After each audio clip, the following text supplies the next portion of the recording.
Boss എന്തിനാണ് നിലത്തേക്ക് സൂക്ഷിച്ചു നോക്കുന്നത്? നോക്കൂ, ഷൂസിന്റെ പാടുകൾ. ശരിയാണ്, പക്ഷെ ഇതിനെന്താണ് ഇത്ര പ്രത്യേകത?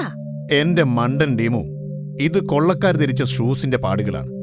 അവർ ഉപേക്ഷിച്ചു പോയ ഒരേ ഒരു തെളിവ് ഇതാണ്. അതുകൊണ്ട് എന്താണ് ബോസ്? ഇതിൽ നിന്ന് എന്തെങ്കിലും ക്ലൂ നിനക്ക് കിട്ടിയോ?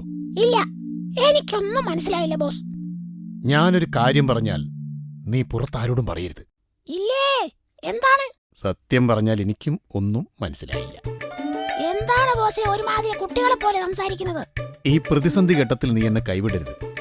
സാധാരണഗതിയിൽ മോഷ്ടാക്കൾ എന്തെങ്കിലും തെളിവ് അവശേഷിപ്പിച്ചിട്ടാണ് പോവാറുള്ളത്.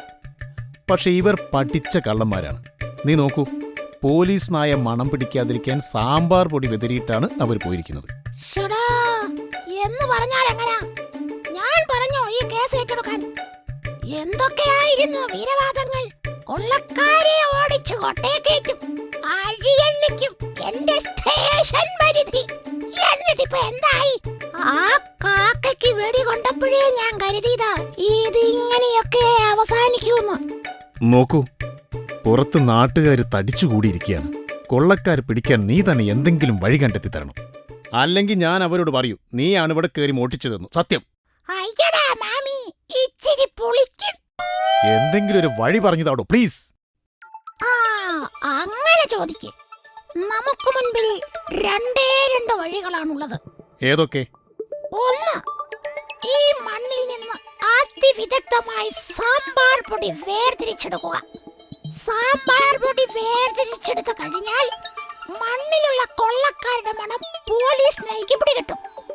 മണം കിട്ടിക്കഴിഞ്ഞാൽ പോലീസ് നായ ഈസിയായി കൊള്ളക്കാരെ പിന്നാലെ പോയിക്കൊള്ളും. ആനന്ദ ആളെ കളിയാക്ക? അല്ല, ഇനി രണ്ടാമത്തെ വഴി പറയാം. നമ്മൾ നേരെ ചെമ്പൻകാട്ടിലേക്ക് പോകുന്നു. അവിടുന്ന് രണ്ട് കാട്ടലികളെ പൊക്കുന്നു. ശരിക്കൊന്ന് പെരുമാറിയാൽ കൊള്ള നടത്തിയത് അവരാണെന്ന് സമ്മതിക്കും. അങ്ങനെ ഈ മോഷണ കേസ് അവരുടെ തലയിലിടാം. അത് കൊള്ളാം.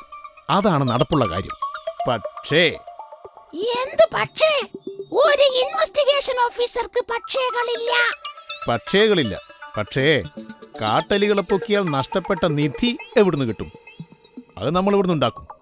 എന്റെ ബോസേ, അത് പിന്നത്തെ കാര്യമല്ലേ. അപ്പോഴേക്കും നമുക്ക് മറ്റൊരു ഐഡിയ കിട്ടുമെന്നേ. യെസ്, ആരാണ് ഈ കൊള്ള നടത്തിയതെന്ന് ഞങ്ങൾക്ക് മനസ്സിലായിരിക്കുന്നു. ഞങ്ങളിതാ പുറപ്പെടുന്നു. ആ കൊള്ളക്കാരെയും പിടിച്ചിട്ടേ ഇനി മടക്കമുള്ളൂ. സത്യമാണോ നിങ്ങൾ ഈ പറയുന്നത്? എനിക്ക് സന്തോഷമായി സാറന്മാരെ. കാട്ടുയാത്ര നിങ്ങളെ രക്ഷിക്കട്ടെ.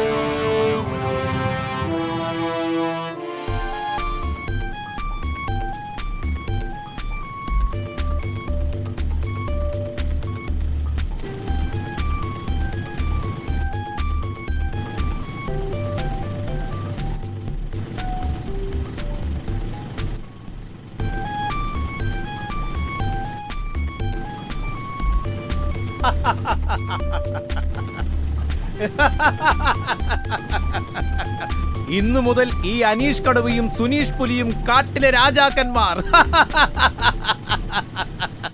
അതെ അനീഷ്, നമ്മുടെ രാജയോഗവിധ തുടങ്ങിയിരിക്കുന്നു. സുനീഷേ, ഏതെങ്കിലും ഒരു സുരക്ഷിതമായ താവളത്തിലെത്തിയാൽ നമുക്കിത് പങ്കിട്ടെടുക്കാം. ആമസോൺ കാട് സന്ദർശിക്കണമെന്നായിരുന്നല്ലോ നിന്റെ ഏറ്റവും വലിയ മോഹം. ഉടനെ തന്നെ നമുക്ക് അങ്ങോട്ടൊരു ട്രിപ്പ് പ്ലാൻ ചെയ്യണം. അതെ, പണമില്ലാത്തതിന്റെ പേരിൽ മാറ്റിവെച്ച മോഹങ്ങളെല്ലാം സഫലമാക്കണം. ദിവസവും കൊതി തീരുവോളം മാനിറച്ചി വാങ്ങി തിന്നണം. ഗീർവനത്തിൽ കഴിയുന്ന എൻ്റെ അമ്മാവന് ഇതിൽ നിന്നൊരു 15 ലക്ഷം കൊടുക്കണം. എല്ലാം നടത്തണമടോ. രാത്രിയിൽ ഉറക്കം വിളിച്ചത് കൊണ്ടാവണം നല്ല ക്ഷീണം. ശരിയാണ്, നമുക്ക് കുറച്ച് സമയം ഒന്ന് ഉറങ്ങിയ ശേഷം യാത്ര തുടരാം.